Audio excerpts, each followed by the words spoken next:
जयंत पाटील यांनी संभाजी पवार यांचा कारखाना घेतल्याचा आरोप अजित पवार यांनी केला होता आणि यावरती आता जयंत पाटील यांनी पलटवार केलाय।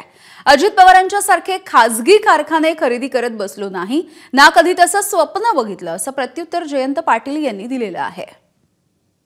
सर्वोदय सहकारी साखर कारखाना आणि तो सर्वोदय सहकारी कारखाना अतिशय मातीबोल किमतीमध्ये एखाद्यानी घेऊनच टाकला। अरे नेत्यांनी इतरांना कारखानदारी काढून द्यायची असते, दुसऱ्यांनी काढलेली लुगडायची नसते। कुणाचं तसं चांगलं होत नाही।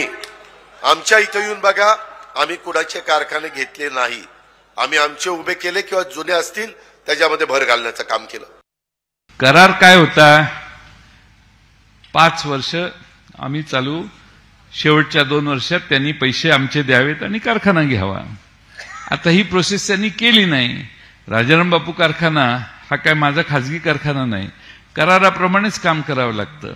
आता जे नेते आले होते आष्ट्यात त्याला अजून बऱ्याच गोष्टी माहीत नाहीत आणि त्यांच्यासारखे मी काही खाजगी कारखाने कुठे खरेदी करत बसलेलो नाही। एबीपी माझा, उघडा डोळे बघा नीट।